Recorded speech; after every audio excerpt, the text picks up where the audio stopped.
It's been a crazy week for Warner Brothers Discovery. I try my best to get to the bottom of what the hell's going on right now.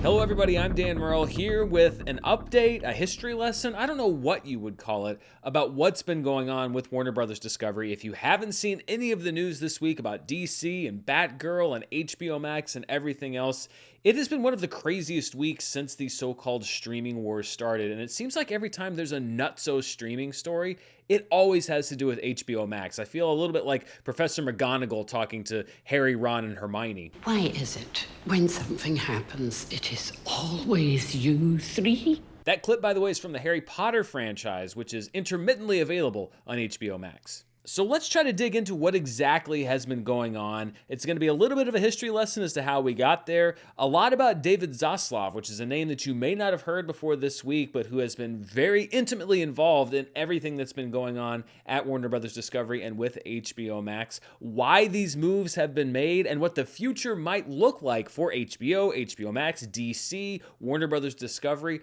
A lot of ground to cover. Let's start with David Zaslav, who is the CEO of Warner Brothers Discovery. Before taking over the merged company, he was the CEO of Discovery for about 15 years, and when AT&T decided to spin Warner Media off into its own thing, he met with the head of AT&T and helped to engineer this entire merger into the new Warner Brothers Discovery. So he's the head honcho. The buck stops with David Zaslav, and he has been making some big power moves ever since the merger closed in April after being announced last June. And these last few months and all of these different cuts that you've seen have really been the beginning of a very prolonged process to cut costs within the company, part of that being the shelving of all of these projects that we're going to talk about. The Warner Media Discovery merger resulted in the departure of Jason Kilar, who was the CEO of Warner Media when it was part of AT&T. Jason Kilar very openly prioritized streaming at Warner Media. HBO Max was the #1 priority for him as the CEO. He was the impetus behind what was called Project Popcorn, which was the decision to put all of Warner's 2021 movie releases day and date in theaters and on HBO Max. This was a very controversial thing. I talked about it when it happened. It alienated a lot of talent, and it's a business decision that David Zaslav openly disagreed with entirely. So it was pretty obvious very early on that Jason Kilar would not be staying on as the CEO of Warner Media or even with the company, which he isn't. Zaslav's strategy actually is in direct contradiction to what Jason Kilar wanted to do with Warner Brothers and Warner Media. He wanted to prioritize HBO Max. David Zaslav instead wants to emphasize streaming less when it comes to movies coming from Warner Brothers, to put theatrical back in play, and to make HBO Max a part of the puzzle, not the biggest piece. It's very interesting. We'll talk a little bit about Zaslav's background in a minute, but he was largely seen as one of the CEOs who was the last to embrace streaming. That's why Discovery's streaming service, Discovery Plus, didn't debut until long after a lot of the other ones did, because he has always been sort of wait and see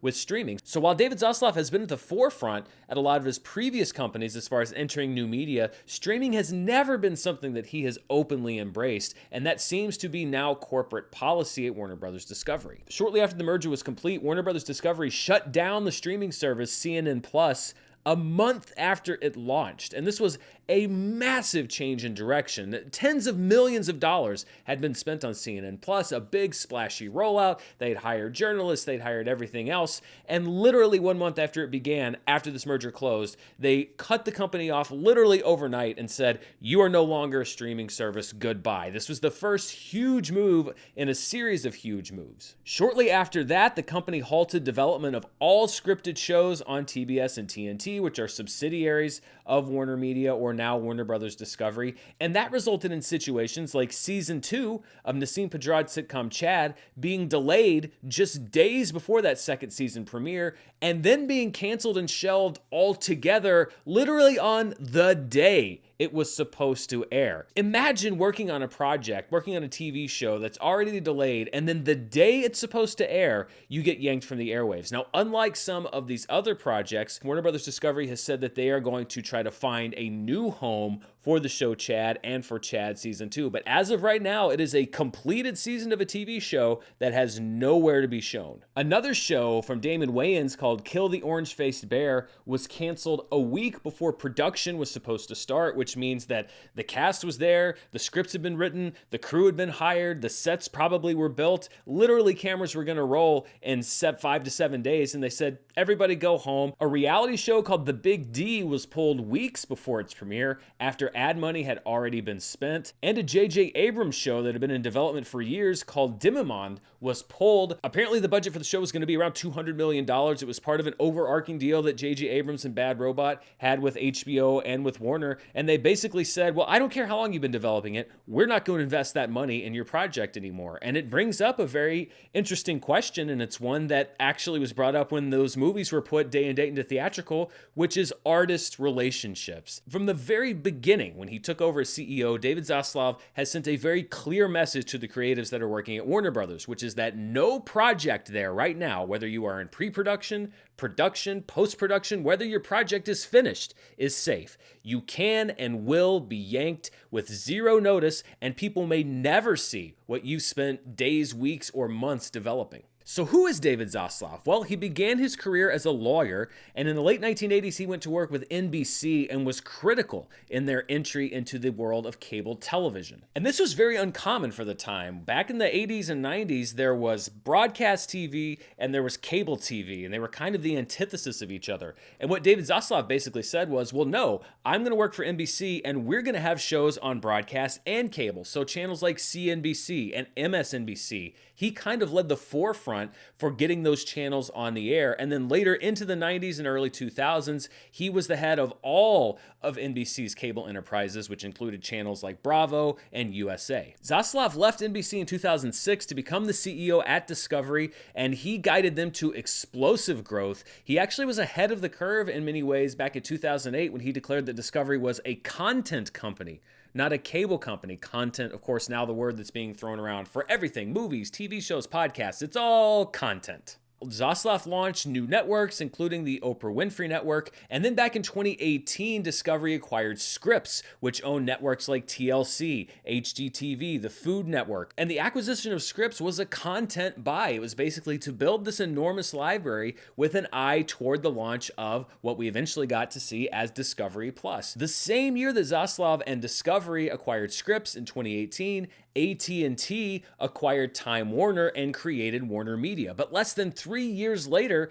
AT&T was looking to divest itself from Warner Media. That's when David Zaslav entered the picture and spearheaded the merger of Discovery and Warner Media as its own company. Zaslav is the CEO, and his stated goal from the very beginning in the early stages of this merger has been cost savings, because the company comes with a massive amount of debt, about $50 billion in debt due to cost with the merger, due to the fact that it takes a lot of money to launch a streaming network, and especially streaming networks that you've already shut down before they could become profitable. So they really have to make up a bunch of money very quickly in order to be seen as a financially viable company, and that's what David Zaslav has set to do from day one. The goal is reportedly to find initially about $3 billion worth of savings company-wide. How do they plan to do that? Well, we'll talk about all of the different write-downs they're taking for taxes. Massive layoffs are also almost a certainty. They haven't really been announced yet, but everybody pretty much knows that they're going to be on the way. That will be a lot of savings. It'll also cost a lot of people their jobs. It also doesn't hurt that David Zaslav has, let's call it a personal motivation to make Warner Brothers Discovery very profitable, because according to reports in 2021 alone, he was compensated with a package worth an estimated $250 million based on the company's performance. So it really does help to find those savings when you realize that you could make $250 million for 1 year as the CEO of a company. In fact, it was reported that David Zaslav was the highest paid CEO of a Fortune 500 company, and that's just for 1 year. This leads us to the events of the last month or so, which have been the most shocking of the cost-cutting moves that Zaslav has made, unless your name is Nassim Pedrad. First, HBO Max announced that they were halting development of original programming in parts of Europe. Then last week, HBO Max announced the cancellation of Gordita Chronicles, a well-reviewed youth-aimed show, paired with the announcement that live-action family programming would no longer be part of HBO Max's strategy. Days later, HBO Max scrapped an entire season of the animated show Little Ellen, which was already completed, and it was confirmed on yesterday's earnings call that all kids programming was facing cutbacks unless, according to the CFO, a financial case against making those cuts could be made. Translation: HBO Max and Warner Brothers Discovery are not going to be making anything for kids unless there's a pretty good guarantee that it's going to be a profitable enterprise. So I'm sure that there are a lot of kids programming options that will be axed in the days, weeks, and months to come that we don't yet know about. And Warner Brothers Discovery and HBO Max control a lot of properties for kids: Looney Tunes, Sesame Street, just to name a couple. Of course, the most shocking news was the decision to completely pull from distribution 2 movies that were set to be HBO Max originals, meaning that they would stream exclusively on the HBO Max platform. One of them was a sequel to Scoob called Scoob Holiday Haunt that was reportedly nearly complete, and it had been produced at a cost of around $40 million. And then the other one was Batgirl, a DC film that was already shot at a reported cost of $90 million. This was done for a few different reasons. In the case of the Scoob movie, it was more kid-leaning, which HBO Max and Warner Brothers Discovery have said they're not going to be investing in anymore. In the case of Batgirl, the company has said that they will only be investing in movies that will be made for a theatrical release, and they didn't deem Batgirl worthy of a theatrical release. So make no mistake, it is extremely unlikely, I would say almost impossible, that we will ever see these 2 movies. That we will ever see the sequel to Scoob, that we will ever see Batgirl. This is also likely due to something which is called purchase accounting, which I don't want to get too lost in the weeds on, but basically it's a bit of a financial maneuver that a newly merged or acquired company can only use for a limited time with assets that existed when the company was merged or acquired. It basically makes it advantageous for the company to write down the costs on their taxes, meaning count it as a loss for things like Batgirl and Scoob in a manner that they couldn't do if they waited longer, or maybe if they just wrote down the losses that the company took if they released the movies and didn't make any money. There's been a lot thrown around about these movies, particularly Batgirl. People saying that Batgirl was shelved because it wasn't any good and that the test screenings were bad, although I've seen other reports saying that the numbers that came out of the Batgirl test screenings were similar to the numbers that Warner Brothers had gotten for things like the first It movie, and that it wasn't anywhere near done, and movies get better as you go along. But that's really kind of beside the point, because I think when you look at the overall strategy of the company, the shelving of Batgirl wasn't that much about quality and was a lot more about money. The studio didn't want to put more money into the movie to either finish it or upgrade it to what they deemed to be a theatrical release, and it was more financially viable for them to just shelve it and write it off. In a financial report yesterday, HBO claimed that it was writing down $496 million in content costs and $329 million in development costs.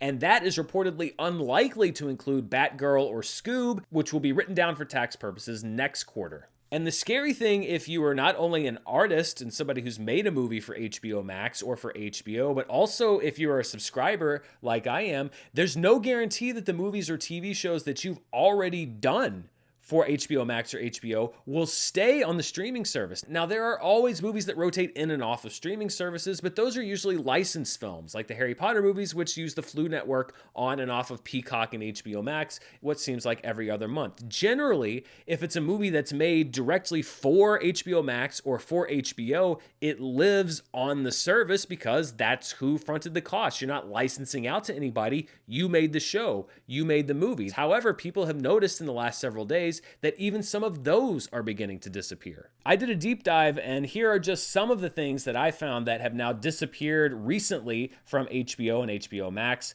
There's a television show called Santa Incorporated that was produced by Seth Rogen that's no longer available. Tom and Jerry Special Shorts, which was just a couple of short films featuring Tom and Jerry, is gone. A reality cooking series called The Event is also gone. Craftopia, which is one of the original HBO Max shows available at launch, is now no longer available on the streamer, nor are the reality reality series Hot Dog, Full Bloom, Stylish with Jenna Lyons, or Baketopia, all gone.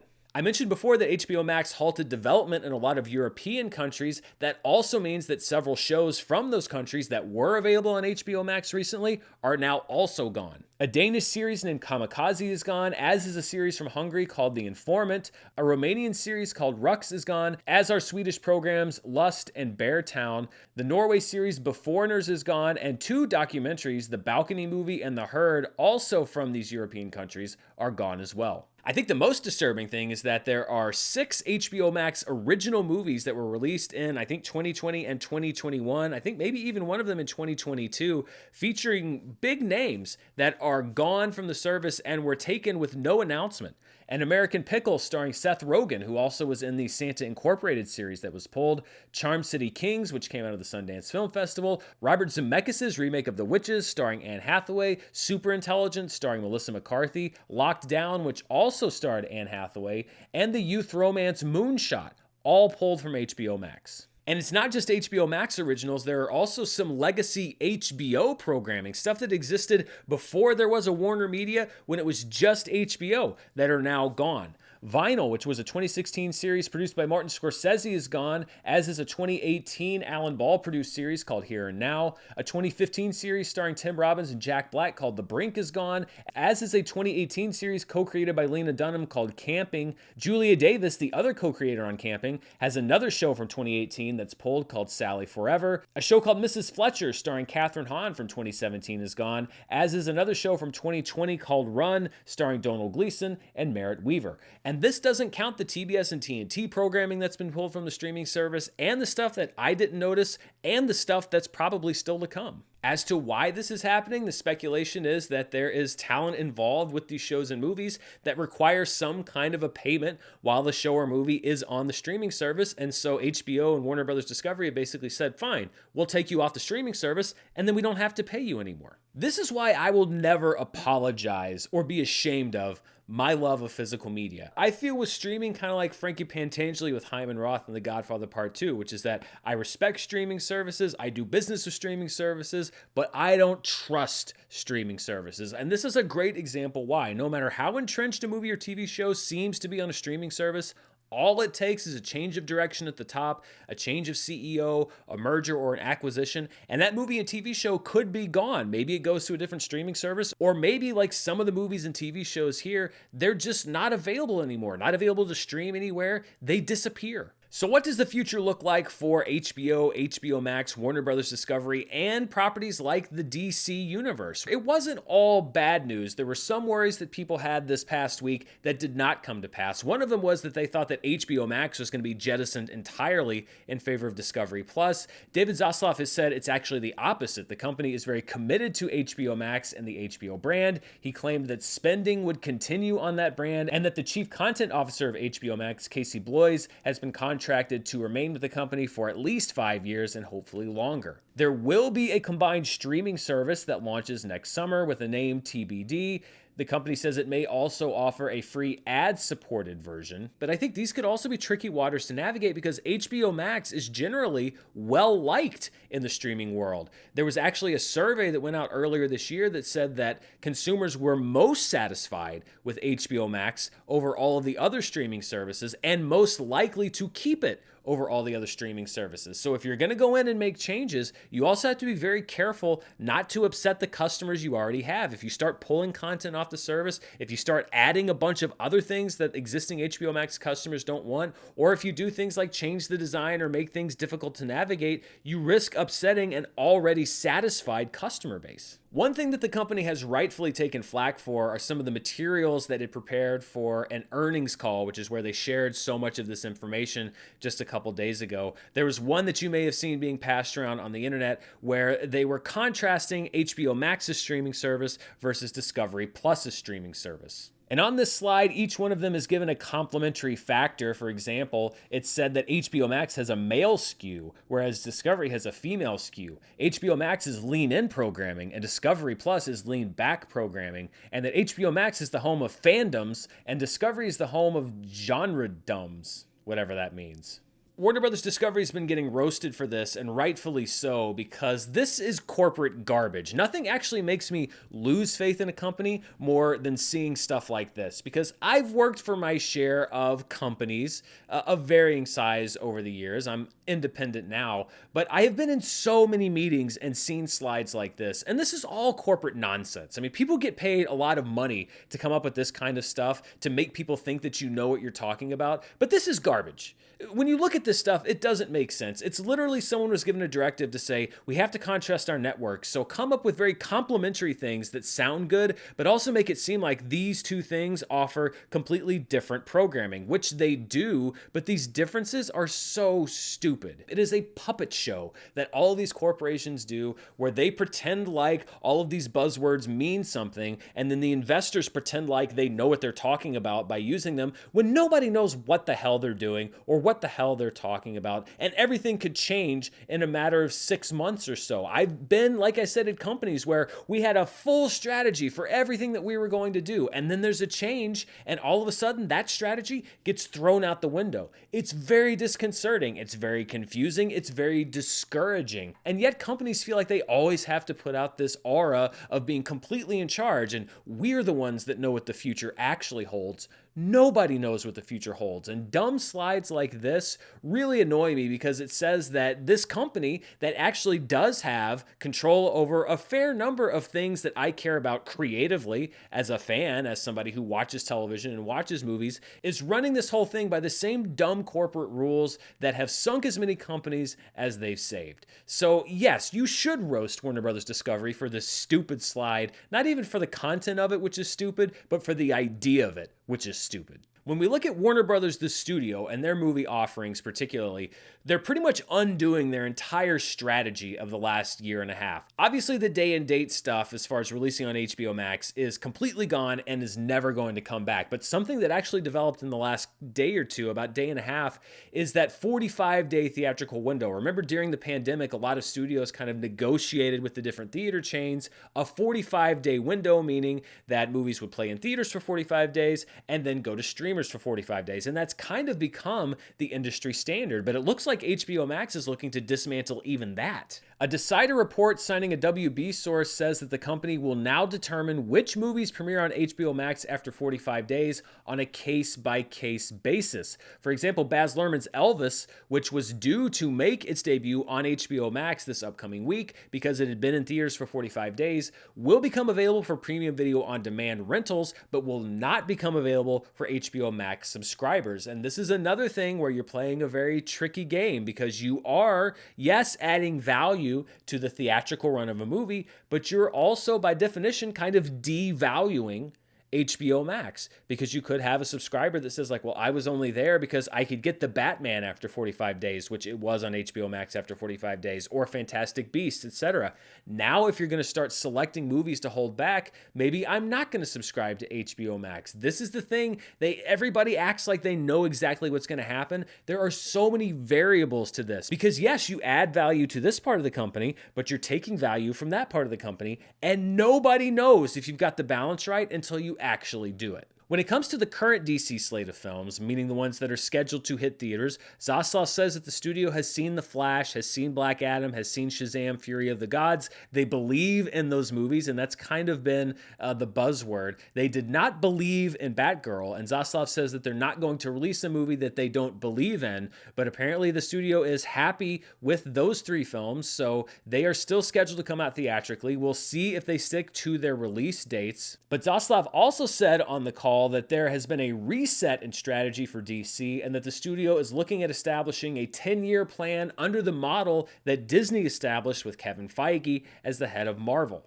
This is a very appealing concept, of course, if the plan is good, because keep in mind, there was a time where Warner Brothers did have a plan for the DC universe, and then the wheels kind of came off it, and we're still struggling with, like, should they have not done the plan? Should they restore the plan? Should we come up with a new plan? Now they're combining different plans. We have this part of this franchise and this part of that franchise. So when we look at the 10-year DC plan, I don't envy the person who's put in charge, because you have to automatically say, are we keeping parts of the Snyderverse? Are we keeping keeping the Michael Keaton Batverse? Are we bringing in other legacy characters? Are we completely wiping the slate clean and recasting everybody and starting over? It's not an easy thing to do because I think that there are advantages and disadvantages no matter what direction you go in. So I think that it's encouraging to know that the studio is finally saying we're going to actually start planning these movies out long term. But then again, they also kind of already did that and changed course midway and have never really recovered. So I guess the hope would be not so much that DC is going to have a plan, it's that whoever they appoint to come up with the plan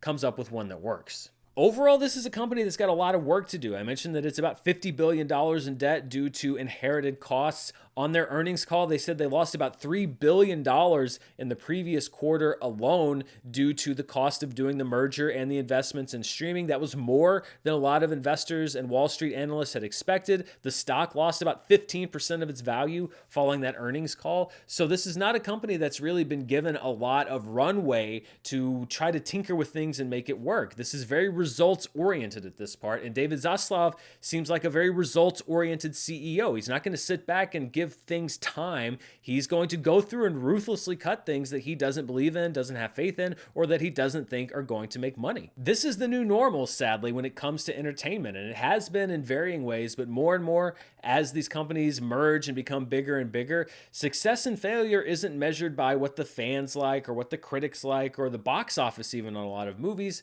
It's the balance sheets. It's how much did we invest in this? What's our EBITDA in quarter 3 of 2023? Does it make sense to do this project for streaming? Yes, that's going to enrich in a lot of CEOs and a lot of stockholders, but the question now is it also going to enrich in fans and creatives who are looking for satisfying movies, who are looking for risks, who are looking for things that maybe aren't a sure thing, like the first Joker movie, and yet turned out to be a $1 billion hit? Short term, I think that Warner Brothers Discovery is going to have a talent problem. They already had one due to the whole day and date debacle. But now, if you're talent at Warner Brothers and you're thinking of signing between different studios or different studios are interested in a passion project of yours, why would you ever trust anybody at Warner Brothers Discovery that even if you get the money to make your movie, that it's actually going to make it to the production process, or even if it gets produced, that there's not going to be some financial incentive for the studio to shelve the project, and nobody sees what you spent years of your life working on.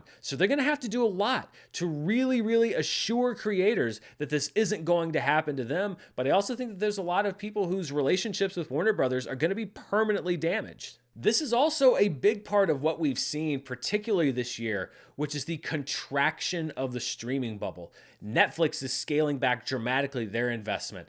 Warner Brothers Discovery now saying that HBO Max is not their main priority. It is now part of the company's priority, but they're also investing in theatrical and pulling a lot of investments from streaming. It will be very interesting to see what Disney does in the next couple years because they are still very streaming forward. They have the 45-day window. They have so many things that are exclusive streaming things to Disney Plus. What do their financials look like? Are they also going to have to adjust their strategy because it seems that streaming may not be quite as lucrative as everyone had hoped? Reality is setting in, and I think that a lot of people's hopes were dashed. And for the last few years, I mean, if you're a creator, except for maybe in the last few months, it was great because companies were just throwing money at you to make pretty much whatever you wanted. We're not seeing that anymore. And that's why I say and have said for years now, when we talk about the streaming wars, this is the biggest ongoing entertainment story and entertainment business story